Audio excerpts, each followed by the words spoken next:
안녕하세요. 감성 독서, 감성 전달자입니다. 오늘 소개해드릴 책은요, 아무도 상처받지 않는 대화법입니다.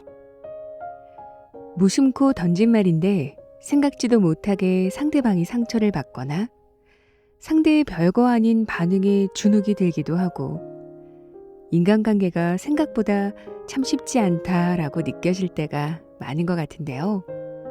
흔히 칭찬이 가장 좋다, 긍정적인 화법으로 대화해야 한다 등등 인간관계가 좋아지게 하는 방법들을 많이 이야기합니다.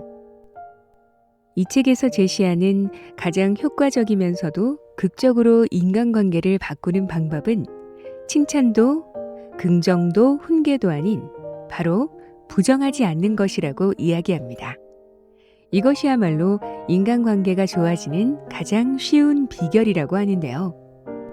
저자 하야시 겐타로는 대화 코칭, 기업 코칭 전문가로서 15년 동안 쌓인 경험을 바탕으로 이 책을 썼다고 합니다. 일본에서 입소문만으로 15만 부 이상 팔린 베스트셀러이자 스테디셀러라고 하는데요. 칭찬보다 더 효과적이라는 상대를 부정하지 않는 대화법만으로 갈등의 90%가 해소된다고 하네요. 궁금하시죠? 지금부터 아무도 상처받지 않는 대화법, 책 속의 일부분을 들려드릴게요. 상대를 위해 말하고 있다는 착각. 당신은 자기도 모르게 누군가를 부정하고 있다. 사람들은 대부분 자기도 모르게 상대를 부정합니다. 지금부터 그 메커니즘에 대해 이야기할게요. 사람들은 이미 알고 있습니다. 자꾸 부정만 하면 안 좋다는 걸, 부정하지 않고 받아들이는 게 중요하다는 걸 말이죠. 그런데 머리로는 알면서도 왜 무심코 부정하는 말과 행동을 하게 될까요? 이에 대해 함께 생각해 봅시다. 먼저 상상해 보세요. 만약 초등학생인 당신의 자녀가 난 커서 우주비행사가 될 거야 라고 말했다면 당신은 어떻게 대답할 건가요? 그건 좀 어려울 것 같은데? 돈이 얼마나 드는지 알아? 우리는 그럴 형편이 못 돼. 그거 들으면 얼마나 똑똑해야 하는 줄 알아? 물론 이렇게까지 쓸모없는 말을 입에 담는 사람은 없겠죠? 부모라면 누구나 자녀의 꿈을 최대한 응원해주고 싶을 겁니다. 한편 응원해주고 싶은 마음과 동시에 현실적인 꿈이나 목표를 가졌으면 좋겠다고 생각할 수 있겠죠. 이룰 수 없는 꿈에서 하루빨리 깨어날 수 있게 도와줘야 한다는 부모의 마음이 무의식적으로 작용하는 겁니다. 설사 면전에 대놓고 부정하지 않더라도 무의식적으로 부정하는 심리 상태가 되었다고 가정해 봅시다. 그러한 심층 심리는 다음과 같은 말과 행동으로 나타납니다. 우주 비행사가 되고 싶다는 이야기는 없었던 일로 치부한다. 아이가 이야기할 때 진지하게 귀 기울이지 않는다. 부모가 원하는 진로 쪽으로 대화를 유도한다. 이 모든 행위에는 악의가 없으며 오히려 잘 되라는 마음에서 우러나온 겁니다. 즉, 좋은 의도로 상대방을 부정하는 것입니다. 말하자면 애정의 역습이죠. 아이를 위해서 부정한다는 메커니즘이 바로 여기에 있습니다. 원래 부정하는 말에는 악의가 없다. 저희 부모님이 바로 그랬습니다. 중학교 시절에는 저는 진지하게 F1 자동차 공기역학 디자이너가 되고 싶다고 부모님께 말씀드렸습니다.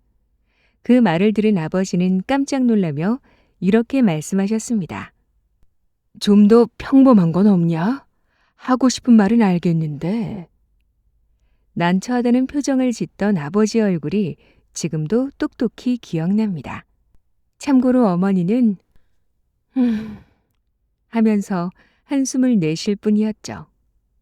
또 당시 담임 선생님은 그런 말도 안 되는 소리 하지 말고 진학이나 고민해라 라는 진심 어린 조언을 던졌습니다.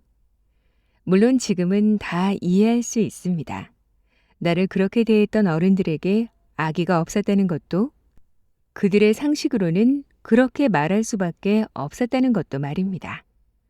하지만 그런 피드백은 분명 아이의 가능성을 짓밟는 일입니다. 이때 부정하는 사람의 마음속에는 잘 되기를 바라는 마음이 전제되어 있습니다. 이 사고방식이 부정을 정당화합니다.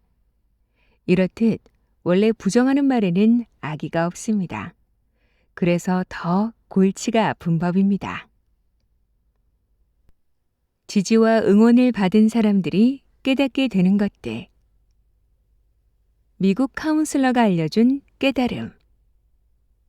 내가 하고 싶은 일을 말하면 부정당한다. 중학생 때 어른들과 대화를 나눈 후 저는 이렇게 믿게 되었습니다. 그리고 부모님과 선생님에 대한 분노와 불만을 마음속 깊이 아로새겼습니다. 나중에 뭐가 되고 싶냐고 물어서 솔직하게 대답했더니만 도대체 뭐야? 어차피 부정할 거면서. 내가 하고 싶은 건 원래 안 된다는 말이잖아. 중학교 3학년인 제 입장에서 말하자면 어른들의 반응은 뒷북치기였습니다. 제가 정말 원하는 게 뭔지가 중요한 게 아니라 그들이 원하는 답이 돌아오기를 바라는 것 같았거든요. 물론 지금은 아버지와 선생님이 왜 그렇게 말했는지 그 의도가 뭔지 이해합니다. 저는 그 후 짜증스러운 나날을 보냈습니다. 그렇게 이런저런 일을 겪다가 어떤 계기가 생겨 미국으로 유학을 가게 되었습니다. 유학 간 학교에는 진학 카운슬러가 있더군요. 어느 날 진학 카운슬러가 물었습니다. 켄타로는 나중에 뭐가 되고 싶어? 그러자 마음속으로 또 부정당하겠구나라고 생각하면서 F1 자동차 공기역학 디자이너가 되고 싶다고 대답했습니다. 그러자 카운슬러는 이렇게 말하더라고요. 우와, 아주 멋진데? 그럼 어떻게 하면 진짜 F1 자동차 공기역학 디자이너가 될 수 있을지 함께 고민해보자. 부모님, 선생님과는 전혀 다른 반응이 나오자 제가 더 놀랐습니다. 카운슬러의 반응은 솔직히 신선했습니다. 드디어 내 꿈을 인정받은 것 같았고 자유롭게 말해도 괜찮다는 느낌을 받았습니다. 그런데 꿈을 인정받고 어떻게 하면 될지 함께 고민해보자는 말을 들은 순간 저는 깨달았습니다. 사실 나는 그 꿈을 이루기 위해 구체적으로 계획한 게 하나도 없구나라는 현실을 말입니다. 전적으로 부정당했을 때는 기분이 확 상했는데 막상 지지와 응원을 받으니 뭘 해야 할지 구체적으로 생각해보지 않은 저 자신을 발견한 거죠. 아, 그렇구나. 상대방에게 현실을 깨닫게 하려면 이런 접근법도 있구나. 그때 저는 바로 이 점을 체감했던 겁니다. 부정당하면 어떻게 될까? 이 상반된 경험을 비롯해서 최근 몇 년 동안 수많은 경영자와 직장인을 코칭하면서 깨달은 점이 있습니다. 부정만 당하면 마음에 상처가 생긴다. 부정만 당하면 분노가 싹튼다. 부정만 당하면 솔직하게 이야기할 수 없다. 부정만 당하면 신뢰관계를 형성하기 어렵다. 부정만 당하면 자기 긍정감이 떨어지고 자신감을 잃는다. 그런데 이 문장들을 역으로 표현하면 다음과 같이 단순한 사실을 알 수 있습니다. 부정하지만 않아도 긍정적인 감정이 생긴다. 부정하지만 않아도 좀 더 대화하고 싶어진다. 부정하지만 않아도 신뢰관계를 형성할 수 있다. 부정하지만 않아도 자기 긍정감이 올라가고 자신감이 생긴다. 뭐 일이 당연한 말을 하는 건지 모르겠네. 이렇게 생각하는 분들도 있을 겁니다. 맞습니다. 당연한 말입니다. 하지만 그걸 알면서도 우리는 현실에서 의식적으로든 무의식적으로든 타인에게 부정적 메시지를 전하고 있다는 걸 기억하세요. 이것이 팩트입니다. 말투만 바꿔도 분위기는 달라진다. 대화에서도 리프레이밍이 필요하다. 저는 예전에 인쇄회사에서 오프셋 인쇄 영업을 한 적이 있습니다. 그때 한 고객에게 이런 요청을 받았습니다. 이 부분이요.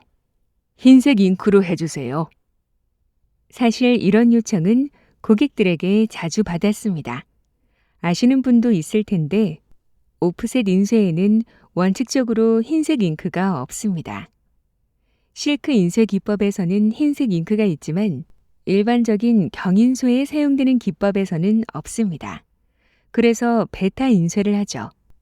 예를 들어 흰색 글자를 표현하기 위해 그 글자 부분을 제외한 나머지 부분을 파란색으로 인쇄하는 식입니다. 그런데 흰색 잉크는 없다고 말하면 대부분의 고객들은 불같이 화를 냅니다. 에이, 말도 안 돼요.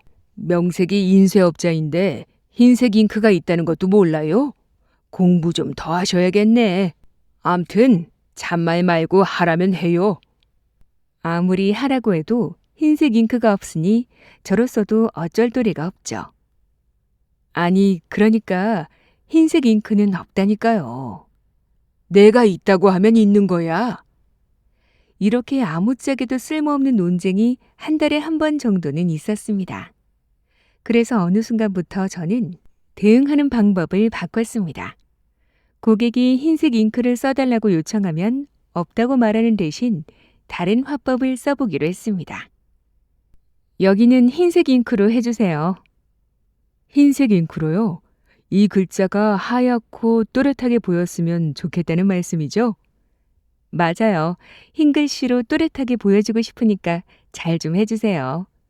또렷하고 하얗게 보이는 글자라 제가 좀 더 고민해 봐도 될까요? 그럼요. 당연하죠. 이렇게 대화를 나눈 후 납품할 때 인쇄물을 보여주면서 말합니다. 이번엔 배경이 빨간색이라서 빨간색으로 먼저 인쇄하고 흰색 글자 부분을 빼서 또렷하게 표현했는데 어떠세요? 흰색이 예쁘게 잘 나왔죠? 어머, 그런 방법도 있군요. 이렇게 화법을 바꾸니 고객들은 감탄했습니다. 그들은 자신의 직원들에게 흰 글씨를 예쁘게 인쇄하는 방법을 아느냐고 자랑스럽게 얘기할 정도로 아주 만족스러워했습니다. 심리학 용어로 이를 리프레이밍이라고 합니다. 같은 말이지만 다른 각도에서 재해석한 후 표현함으로써 상대방에게 다른 인상을 줄 수 있는 거죠. 이 대화에서 흰색 잉크가 있다 없다를 논하는 것은 무의미합니다. 누구의 말이 옳은지를 증명해내는 자리도 아닙니다. 부정적인 언어의 캐치볼을 멈추고 더 좋은 방법을 찾아보겠다고 제안했더니 모든 일이 원만하게 풀리기 시작했습니다. 어느 와인 소믈리에의 이야기. 어떤 베테랑 와인 소믈리에의 사례 하나를 더 소개하겠습니다. 소믈리에의 업무는 손님들에게 요리에 어울리는 최적의 와인을 제공하고 그들이 편안한 시간을 보낼 수 있도록 하는 겁니다. 따라서 손님의 말을 부정하고 손님의 기분을 상하게 하면 절대 안 됩니다. 어느 날 그 소믈리에는 손님에게 이런 말을 들었습니다. 땡땡 레드 와인을 마실 수 있을까요? 아마도 손님은 동행한 여성 앞에서 와인의 해박한 모습을 보여주고 싶었던 것 같습니다. 하지만 안타깝게도 그 브랜드는 화이트 와인밖에 없었죠. 여기서 손님에게 땡땡은 화이트 와인이라고 팩트를 말하는 건 쉽습니다. 하지만 그렇게 되면 손님은 민망해하겠죠. 그때 소믈리에는 이렇게 말했습니다. 땡땡에서 레드 와인이 생산된다는 걸 잘 알고 계시네요. 정말 죄송한데 그 와인은 준비를 하지 못했습니다. 혹시 괜찮으시다면 비슷한 맛의 다른 와인은 어떠세요? 그는 이렇게 손님에게 창피를 주지 않으면서도 기분 좋게 그 상황을 넘겼습니다. 이렇듯 설령 상대방이 틀렸다고 해도 무조건 부정하고 반박하면 대화에서는 좋은 결과를 얻을 수 없습니다. 그러므로 만약 대화를 더 기분 좋게 하고 싶다면 전달하는 방식을 바꿔보세요. 나의 말투와 전달 방식을 고민한다는 건 상대방의 감정을 먼저 생각해 보는 일입니다. 틀린 것을 틀렸다고 지적해 주는 게 더 좋은 거 아닌가요? 물론 이렇게 생각할 수도 있습니다. 다만 부정적인 언어의 캐치볼을 계속해봐야 그 관계에서 얻을 수 있는 건 아무것도 없다는 사실을 기억해야 합니다. 설령 상대방이 100% 틀린 말을 한다고 해도 나부터가 전달하는 방식을 조금만 바꿔보세요. 그렇게만 해도 상대방이 당신에게 느끼는 감정이 달라지고 결국에는 그 사람과의 관계가 크게 달라질 겁니다. 상대방을 인정하는 화법의 4가지 유형. 인정하는 화법에는 4가지 종류가 있다. 인정 유형 1. 존재 인정. 인정 유형 2. 행동 인정. 인정 유형 3. 프로세스 인정. 인정 유형 4. 견해 인정. 인정 유형 1. 존재 인정. 첫 번째, 상대방이 지금 여기에 있다는 존재를 인정하는 것입니다.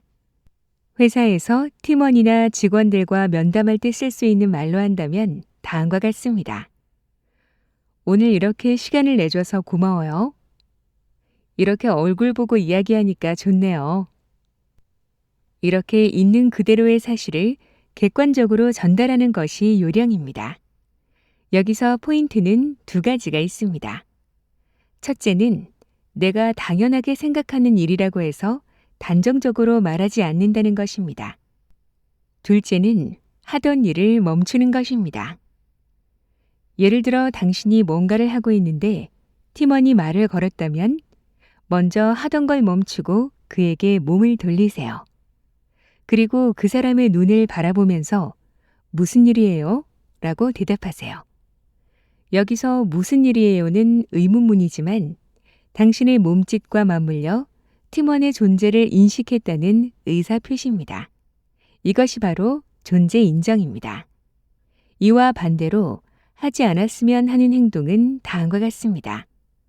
하던 일을 멈추지 않고 컴퓨터 화면에 시선을 고정한 채 마치 지금 말 걸지 말아달라는 표정으로 무슨 일인데 하고 묻는 겁니다. 말의 내용은 같아도 이런 표정이나 제스처 등의 비언어적 커뮤니케이션은 위험합니다. 당신은 무심코 이렇게 행동할지 모르지만 상대방은 전혀 다르게 받아들일 수 있습니다. 비단 직장에서뿐 아니라 집에서도 마찬가지입니다. 자칫 소홀해지기 쉬운 부분이니 꼭 기억하세요. 인정 유형 2. 행동 인정. 2번째, 행동 인정은 상대방이 취한 행동이나 상대방이 내놓은 결과에 대한 인정을 말합니다. 예를 들어 팀원에게 프로젝트를 맡겼는데 원하는 결과가 나왔다고 합시다. 그때 팀원이 경과 보고를 하면 잘했어요, 고생했어요 하고 결과를 인정하는 말을 건네면 됩니다. 또는 당신이 퇴근을 했는데 자녀가 요리를 해줬다면 그 행동을 인정하는 말을 잊지 말고 전하세요. 오늘 저녁 만들어줘서 고마워. 이렇게 말이죠. 그 요리가 맛있었는지 아닌지, 당신이 먹고 싶은 음식이었는지 아닌지 그런 평가가 아니라 요리를 해준 행동만을 언급하면 됩니다. 인정 유형 3. 프로세스 인정. 방금 이야기한 행동 인정은 상대방이 특정한 행동을 했거나 뭔가 행동에 대한 결과가 나왔을 때 할 수 있는 것이죠. 그렇다면 그런 경우를 제외하고 평소 일상적인 순간에 상대방을 인정하고 싶을 때는 어떻게 해야 할까요? 이때 할 수 있는 것이 바로 프로세스 인정입니다. 예를 들어 팀원과 면담하는 도중에 이런 말을 들었다고 가정해 보세요. 우리 회사가 요즘 내세우는 친환경 경영은 잘 이해가 안 돼요. 저한테는 그림의 떡 같아요. 상사인 당신의 입장에서는 그런 말 하지 말고 회사 방침을 잘 따르세요라고 얘기하고 싶은 상황이죠. 그런데 이럴 때 인정하는 멘트를 날리는 것이 더 중요합니다. 다음과 같이 간결한 표현은 어떨까요? 그런 생각을 하고 있군요. 땡땡 씨는 그렇게 느끼는군요. 이렇게 하면 자신의 생각을 인정받는 느낌을 받은 팀원은 또 다른 정보를 이야기해 줄 겁니다. 팀원이나 직원과 가감 없이 이런 대화를 하게 되면 회사의 여론을 제대로 파악하고 객관적으로 판단할 수 있다는 장점이 있습니다. 적어도 상대방의 속마음을 전혀 파악하지 못한 채 있다가 어느 날 갑자기 사표를 던지는 직원을 만나는 불상사는 막을 수 있겠죠. 아주 간단한 표현이므로 나만의 언어 창고에 저장해두고 필요할 때마다 꺼내 쓰기를 권해드립니다. 집에서 쓸 수 있는 예시 하나를 더 들어보겠습니다. 당신이 자녀에게 이런 말을 들었다고 칩시다. 아빠 엄마가 맨날 늦게 들어오니까 나 너무 서운해. 이때도 프로세스 인정을 활용할 수 있습니다. 근데 그건 어쩔 수가 없어. 아빠 엄마도 최선을 다하고 있거든. 그러니까 조금만 참아줘. 이렇게 말하는 대신 앞으로는 다음과 같이 말해주세요. 아이고, 우리 땡땡이가 서운했구나. 여기서 꼭 기억해야 할 점이 있습니다. 여기서 아이는 아빠 엄마에게 납득할 만한 이유를 듣고 싶은 게 아닙니다. 그저 자신의 이야기를 들어줬으면 좋겠다고 생각할 뿐이죠.